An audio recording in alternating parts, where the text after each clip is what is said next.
بہکا پائے گی ہرگز، زمانے کی ہوا ہم کو نہ بہکا پائے گی ہرگز، نظر میں ہادی عالم کا جو پیغام روشن ہے، نظر میں ہادی عالم کا جو پیغام روشن ہے، غم عشق نبی کا جب سے سودا کر دیا ہم نے، غم عشق نبی کا جب سے سودا کر لیا ہم نے، زمانے بھر کی نظروں میں ہمارا کام روشن ہے، زمانے بھر کی نظروں میں ہمارا کام روشن ہے، اور وہ انداز کریمانہ یہ انداز رحیمانہ، وہ انداز کریمانہ یہ انداز رحیمانہ تمہارے فیض سے ہر ایک خاص و عام روشن ہے، تمہارے فیض سے ہر ایک خاص و عام روشن ہے، صداقت سے، عدالت سے، سخاوت سے، شجاعت سے، صداقت سے، عدالت سے، سخاوت سے، شجاعت سے، جدھر بھی دیکھ لیجئے عظمت اسلام روشن ہے، جدھر بھی دیکھ لیجئے عظمت اسلام روشن ہے، چمکتے ہیں نگاہوں میں نبی کے یاد کے جلوے،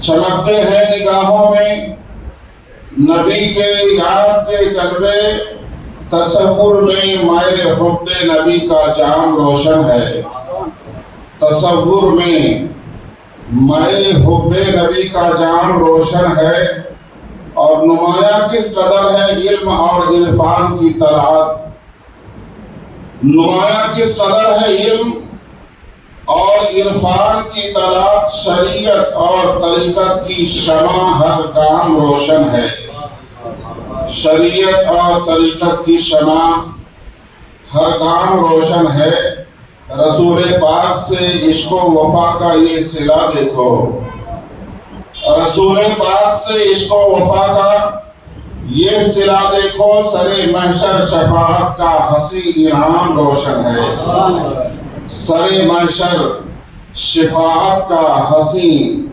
انعام روشن ہے، لگایا جب سے ہم نے گھر میں نقش گنبد خضرا، لگایا جب سے ہم نے گھر میں نقش گنبد خضرا، در و دیوار میں رونق ہوئی ہے بام روشن ہے، در و دیوار میں رونق ہوئی ہے بام روشن ہے، اور جو ان کی سیرت اطہر رہے پیش نظر رضواں، جو ان کی سیرت اطہر رہے پیش نظر رضواں، ہر ایک آغاز روشن ہے، ہر ایک انجام روشن ہے، ہر ایک آغاز روشن ہے، ہر ایک انجام روشن ہے، درد دل کر مجھے عطا یا رب، دے میرے درد کی دوا یا رب، لاج رکھ لے گناہ گاروں کی، نام رحمان ہے تیرا یا رب، عیب میرے نہ کھول محشر میں، نام ستار ہے تیرا یا رب، بے سبب بخش دے نہ پوچھ عمل، نام غفار ہے تیرا یا رب، تو حسن کو اٹھا حسن کر کے، ہو مال خیر خاتمہ یا رب۔ آئیے محبت کے ساتھ ایک بار پھر درود شریف پڑھنے، اللہم صلی علی سیدنا شفیعنا مولانا محمد وابنہ الکریم، صلاۃ و سلام علیکہ یا سیدی یا رسول اللہ صلی اللہ تعالی علیہ وسلم۔ سامعین محترم،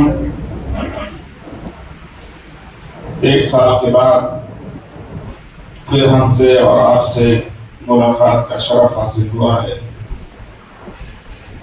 اللہ کو جب تک منظور ہوگا انشاءاللہ تبارک و تعالی یہ ملاقاتوں کا سلسلہ چلتا رہے گا۔ کسی نے کہا تھا کہ یار زندہ صحبت باقی، زندگی رہتی ہے تو کبھی نہ کبھی انسان سے ملاقات ہوتی رہتی ہے۔ اللہ تعالیٰ آپ تمام کو شاداں و فرحاں زندگی نصیب فرمائے۔ رمضان شریف کی مبارک ساعتیں اور ان ساعتوں کی پربہار نعمتوں سے لبریز ایک ایک لمحہ جس کا آج دوسرا عشرہ ہے اور اس ماہ مقدس کا دوسرا جمعہ ہے، دوسرے عشرے کا پہلا جمعہ ہے۔ 13 رمضان المبارک آج غروب آفتاب کے ساتھ مکمل ہو جائیں گے۔ 13 رمضان کتنی تیزی کے ساتھ رخصت ہو گیا۔ ہمیشہ کی طرح اس سال بھی رمضان اپنے آب و تاب کے ساتھ ہم سے رخصت ہو کر ہماری زندگی کے لمحات کو ہماری آخری منزلوں سے قریب کرتا جا رہا ہے۔ رمضان شریف کے حوالے سے اپنے خطیب سے آپ نے بہت ساری باتیں سماعت کی ہوں گی، بہت سارے پیغامات آپ نے سنے ہوں گے۔ یعنی عزیز گرامی قدر حضرت حافظ قاری ریحان صاحب قبلہ جو ابھی ہمارے سامنے بیٹھے ہیں، آپ کی یہ مستقل امام ہیں اور ان سے آپ بہت ساری باتیں سماعت کرتے ہوں گے۔ اللہ کے رسول صلی اللہ تعالیٰ علیہ وسلم نے رمضان شریف کے حوالے سے جو باتیں ارشاد فرمائی ہیں ان میں سے ایک بات یہ بھی ہے کہ اے لوگوں، رمضان کے مہینے میں اپنی استطاعت کے مطابق اپنے والدین کے ساتھ حسن سلوک کرو، اپنے والدین کی خدمت کرو۔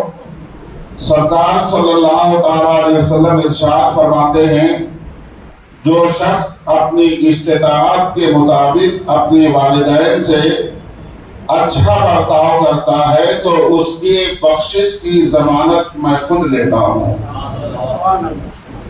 سرکار نے ارشاد فرمایا کہ رمضان میں یوں تو ہر مسلمان کے ساتھ صلہ رحمی کرنی چاہیے، سب کے ساتھ محبت کے ساتھ پیش آنا چاہیے، سب سے حسن سلوک کا مظاہرہ کرنا چاہیے، مگر جن کی وجہ سے آپ دنیا میں آئے ہیں، جن کو اللہ نے آپ کے سر پر سائے کی طرح رکھا ہے، ان کے ساتھ محبتوں سے پیش آؤ۔ آقائے نعمت ارشاد فرماتے ہیں کہ اس کے بخشش کی ضمانت میں خود لیتا ہوں۔ یہ معمولی بات نہیں ہے۔ اگر شفیع محشر آپ کے بخشش کی ضمانت آپ کے والدین کے رمضان میں فرما برداری کے سبب لے تو یہ ہمارے اور آپ کے لیے بہت بڑی سند ہے۔ بیویوں کو خوشخبری ہوئی کہ جو بیوی اپنے روزہ دار شوہر کا کے احترام میں اس کی خدمت کرتی ہے رمضان شریف کے مہینے میں، تو اللہ عز و جل اس کا حشر ازواج مطہرات اور حضرت آسیہ کے ساتھ فرماتا ہے۔ بیویوں کو خوشخبری، نوجوانوں مردوں کو خوشخبری، پھر عام طور پر بندگان خدا کے لیے پیغام رسول صلی اللہ تعالیٰ علیہ وسلم ہے۔ آقا علیہ السلام ارشاد فرماتے ہیں کہ جو اپنے حلال کمائی سے جو روزہ داروں کو افطار کراتا ہے تو پورے مہینے میں فرشتے اس کی مغفرت کی دعا کرتے ہیں۔ حلال کمائی سے روزے داروں کے افطار کا اہتمام کرتا ہے تو اللہ تبارک و تعالیٰ کے رحمت کے فرشتے آپ کے لیے پورا مہینہ مغفرت کی دعا کرتے ہیں۔ یہ 2-3 باتیں حدیث رسول کے حوالے سے، برکات رمضان کے حوالے سے آپ تک بات ہم نے پہنچائی ہے، لیکن آج کچھ باتیں اور بھی کرنی ہیں جو ہمارے ایمان اور ہماری آخرت سے متعلق ہے۔ دور حاضر کے تناظر میں جس کا کرنا ہمارے لیے، اسے ماننا، جس کے حساب سے ہماری زندگی گزارنا ہمارے لیے بہت ضروری ہے۔ حضرات، اللہ تبارک و تعالیٰ نے ارشاد فرمایا، اے لوگوں، اللہ کی رسی کو مضبوطی کے ساتھ پکڑ لو، آپس میں پھٹ نہ جانا، پھٹ نہ جانا۔ مضبوطی کے ساتھ اللہ کی رسی کو پکڑنے کا مطلب یہ ہے کہ آپ فرامین خدا اور احکامات مصطفیٰ پر عمل کیجیے، اور اس کے پیچھے آپ کی یہ جو مختصر سی زندگی ہے، اس مختصر سے زندگی کے سجدوں سے آپ اپنے حشر کے آرام کو خریدیے۔ محشر کی آسانی کو اس زندگی کے سجدے سے خریدا جاتا ہے اور مول لیا جاتا ہے، اسی سے آخرت کے راستوں کو طے کیا جاتا ہے۔ پھر دوسرا سجدہ کرنے سے آخرت کی بھلائیاں نہیں ملیں گی۔ انسان ایک نہایت ہی کمزور، نہایت ہی نازک پانی کے بلبلے کی طرح ہے۔ انسان کے سانسوں کی مالا کب ٹوٹ جائے اور وہ کب آخری سفر کی طرف روانہ ہو جائے، یہ کسی کو بھروسہ نہیں ہے۔ رمضان شریف اسی لیے آتا ہے کہ لوگوں اپنے دل میں نرمی پیدا کرو، اپنے رب کی فکر میں، اپنے رب کی مغفرت کی فکر میں رہو، اور آپ یہ نہ سوچو کہ ہم بس یہیں کے لیے ہیں اور یہیں سے ہمارا سارا معاملہ ختم ہو جائے گا۔ ہم مسلمانوں کو اللہ تبارک و تعالیٰ نے پیدا فرمایا ہے، پیدا فرمانے کے لیے وصول دیے ہیں، ضوابط دیے ہیں۔ حالات کے تناظر میں شریعت اسلامیہ پر عمل کرنا ہمارے لیے اس وقت انتہائی ضروری چیز ہے۔ چوطرفہ ہمارے لیے امتحان کی کار موجود ہے، آزمائشوں کا سلسلہ ہمارے ساتھ موجود ہے۔ حکومتی سطح پر، سماجی سطح پر، محلوں اور شہروں کے اعتبار سے، ہر اعتبار سے مسلمانوں کو آزمایا جا رہا ہے، مسلمانوں کو ناپا جا رہا ہے۔ ان کے ایمان کو اپنے اپنے پیمانوں سے لوگ ناپ رہے ہیں، اور جہاں جہاں ایمان کی کمزوریاں ہو رہی ہیں وہاں انسان پریشانیوں کا شکار ہو رہا ہے، حوادث کا شکار ہو رہا ہے، حالات کا شکار ہو رہا ہے، معاملات کا شکار ہو رہا ہے۔ یہ جان لیجئے دنیا آزمائش کی جگہ ہے۔ ہم مسلمانوں نے کربلا میں دیکھا ہے، ہم مسلمانوں نے بدر میں دیکھا ہے، احد کی بھی تاریخیں ہم نے پڑھی ہیں، جنگ خیبر میں ہم نے دیکھے ہیں، جنگ موتا میں ہم نے سنی ہے۔ 67 جنگیں جو حیات النبی صلی اللہ علیہ وآلہ وسلم میں پیش آئیں، ہم تمام نے اسے دیکھا ہے۔ وہ کسی اور کے ساتھ نہیں، کلمہ پڑھنے والوں کے ساتھ پیش آئی ہیں، رسول اللہ کے ساتھ رہنے والوں کے ساتھ پیش آئی ہیں، اہل مدینہ اور اہل مکہ کے ساتھ پیش آئی ہیں، جو کلمہ طیبہ کے پڑھنے والے تھے، وفاداران مصطفیٰ تھے، عاشقان رسول تھے، صحابہ کرام تھے۔ ان لوگوں کے ساتھ مسائل پیدا ہو رہے تھے، مسائل پیدا ہو رہے تھے، مگر وقت پہ نماز ہو رہی تھی۔ رمضان کے وقت روزہ رکھا جا رہا تھا۔ روزے کی حالت میں جنگ بدر میں اللہ کے رسول نے اس مسجد میں، جس مسجد کو آج دنیا مسجد حریش کہتی ہے، اسی مسجد میں سجدہ کیا تھا اور کہا تھا، اے مولا، یہ بھوکے پیاسے مسلمان ہیں، یہ نہتے مسلمان ہیں، یہ روزے کے حالت میں ہیں، یہ چلچلاتی ہوئی دھوپ میں تیری رضامندی کے لیے روزہ رکھ کر کے اسلام کے پیغام کو عام کرنے کے لیے آئے ہیں۔ یہ ختم ہو جائیں گے مولا تو دنیا میں کوئی سجدہ کرنے والا نہیں بچے گا۔ اللہ تبارک و تعالیٰ نے پردہ غیب سے آغاز سے حضرت جبریل کے ذریعے مصطفیٰ گھبرانا نہیں، اگر تم میرے لیے ہو تو میں تمہارے لیے ہوں، تمہارے صحابہ کے خدمت کے لیے میں فرشتوں کو بھیج رہا ہوں۔ اصل میں ان کی ہی خدمت ہے جس سے اسلام کی خدمت کی جائے گی۔ آپ جانتے ہیں 5000 فرشتوں کے ذریعے چبلے ملائکہ سے اللہ تبارک و تعالیٰ نے ان مسلمانوں بدر کی مدد فرمائی تھی۔ وجہ کیا تھی؟ سارے مظالم ایک طرف، مگر اسلام کے پیغام کو عام کرنے کا جذبہ ایک طرف تھا۔ ان لوگوں نے سوچا تھا دنیا کی طاقت آ کے گھیر لے گی، تب بھی ہمیں اپنے رب کی رسی کو مضبوطی سے پکڑنے سے کوئی روک نہیں سکتا ہے۔ یہی وفاداری کا پیغام تھا جن وفاداریوں نے میدان بدر میں اللہ تبارک و تعالیٰ نے ان صحابہ کو، ان وفاداروں کو، ان عاشقان مصطفیٰ کو، ان پاک مسلمان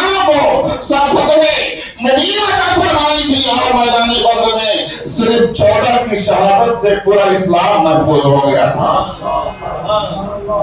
14 گھروں میں بظاہر تو چراغ گل ہو گئے تھے، چولہا جلانے والا کوئی نہیں تھا، مگر مدینہ کے انصار و مہاجرین کی ان ماں اور بیویوں نے اللہ کی بارگاہ میں سجدہ شکر ادا کیا تھا کہ مولا میرا شوہر تو چلا گیا، میرا بیٹا تو چلا گیا، بچیاں کہہ رہی تھی میرا باپ تو چلا گیا، مگر اے پروردگار عالم مجھے خوشی اس بات کی ہے کہ چمنستان اسلام کو سیراب کر کے گئے، اسلام کے پردے کو کافروں کے ہاتھوں سے کھینچنے سے محفوظ کر کے گئے، اسلام بے آبرو ہو رہا تھا۔ ہمارے بیویوں نے کہا ہمارے شوہروں نے، ماں نے کہا ہمارے بچوں نے، بیٹیوں نے کہا کہ ہمارے والدین نے اس چمنستان اسلام کو اپنے خونین آنسوؤں سے اور اپنے خون جگر سے سرسبز و شاداب کیا۔ مولا اس بات پر ہمیں خوشی ہے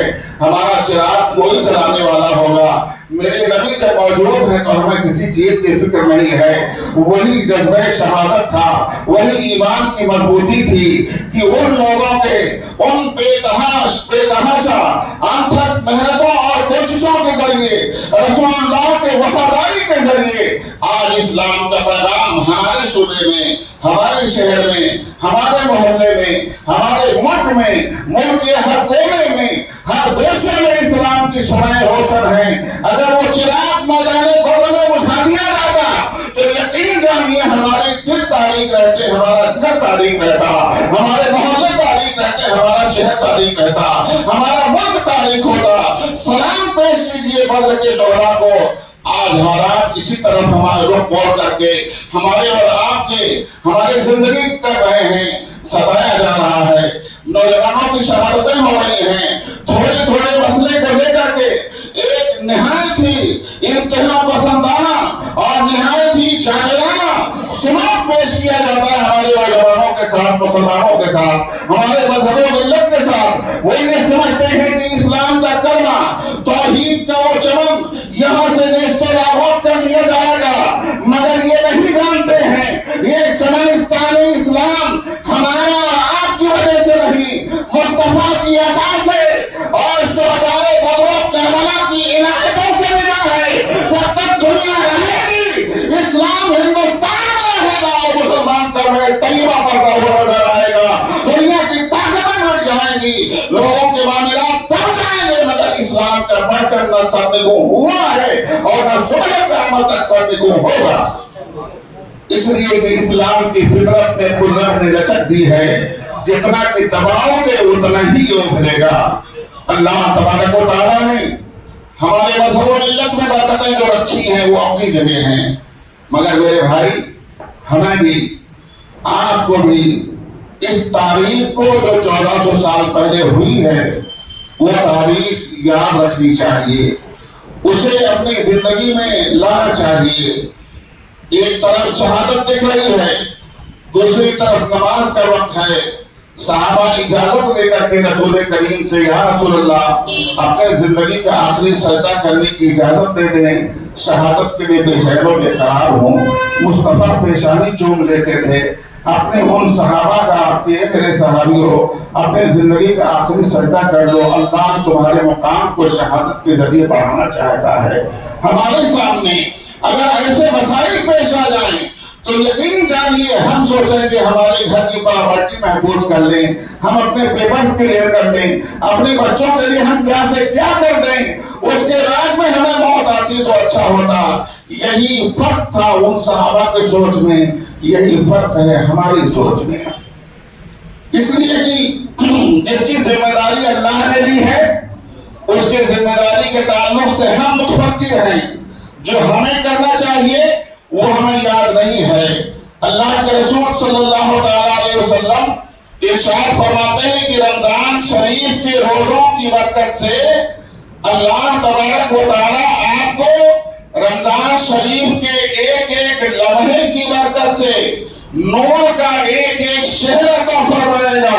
اللہ کے رسول کی باتوں پر ایمان نہیں رہا، اگر یہ کہا جاتا کہ لوگوں ایک دن کا روزہ رہ لو، 1 گھنٹہ زمین آپ کے نام سے رجسٹر کر دی جائے گی تو یاد کیجیے کہ لاٹیاں چل جاتی، تیر چل جاتے، گولی بارود چلنے کی 1 گھنٹہ زمین تو ہمیں مل جائے گی، 1 روزہ رہنے میں کیا ہے۔ لیکن رسول اللہ نے نور کے شہر کا اعلان کیا ہے کہ ایک رمضان کے روزے کی برکت سے ایک لمحے کے بدلے اللہ نور کا شہر عطا فرمائے گا۔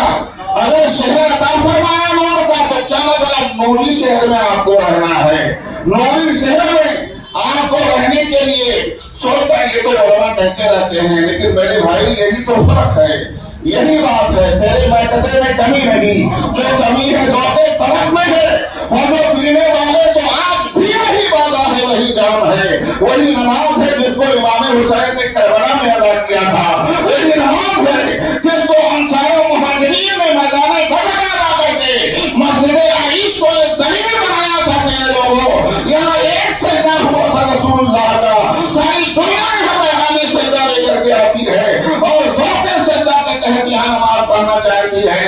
اگر تم بھی چاہو تو اپنے گھروں کو سجدہ گاہ بنا لو، تم بھی چاہو تو اپنے مسجدوں میں وہ ذوق سجدہ قائم کر لو، مگر کیا کریں دنیا اتنا سوار ہے کہ لوگوں کے حقوق ماننے پر ذرا سا بھی چوب نہیں بنتا ہے، اور شہر نور کی بات تو بہت دور کی ہے، مرنے کے بعد کیا ہوگا دیکھا جائے گا، مگر حالات بہت نازک ہیں، ہندوستان میں مسائل بہت نازک ترین ہیں۔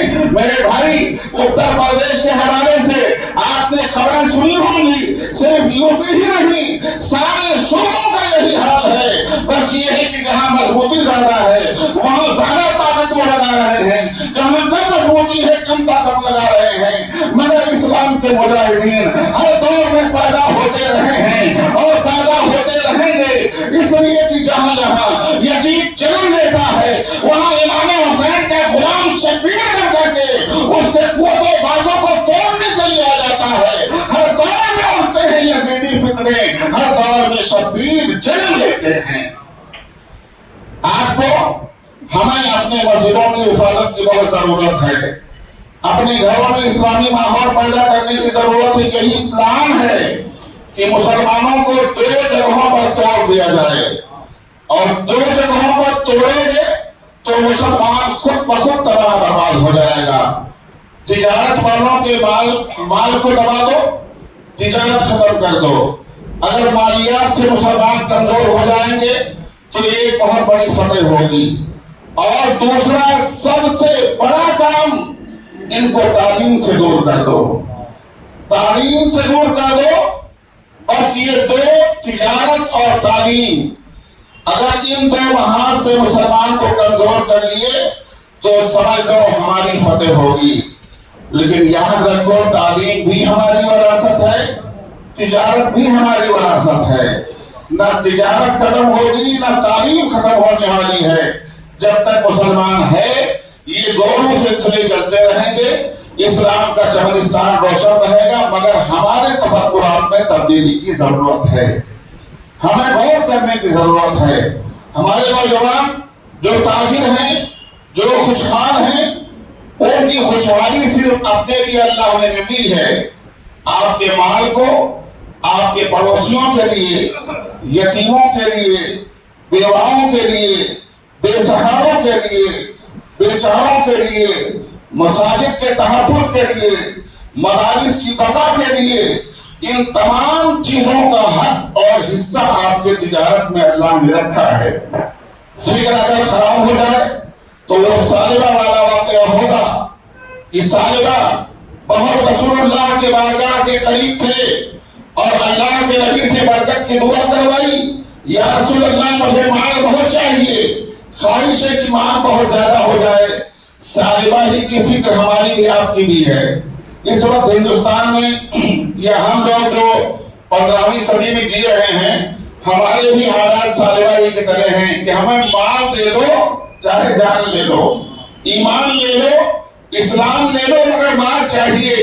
شہر میں سب سے بڑا نام ہونا چاہیے، محلے میں 2-4 گھر، 10-5 دکانیں، ایک بڑا کمپلیکس چاہیے جو ہمارے نام سے رہے، چاہے اس کے پیچھے جان چلی جائے، چاہے کتنا حرام کمانا پڑے، ہم کمائیں گے، اکٹھا کریں گے،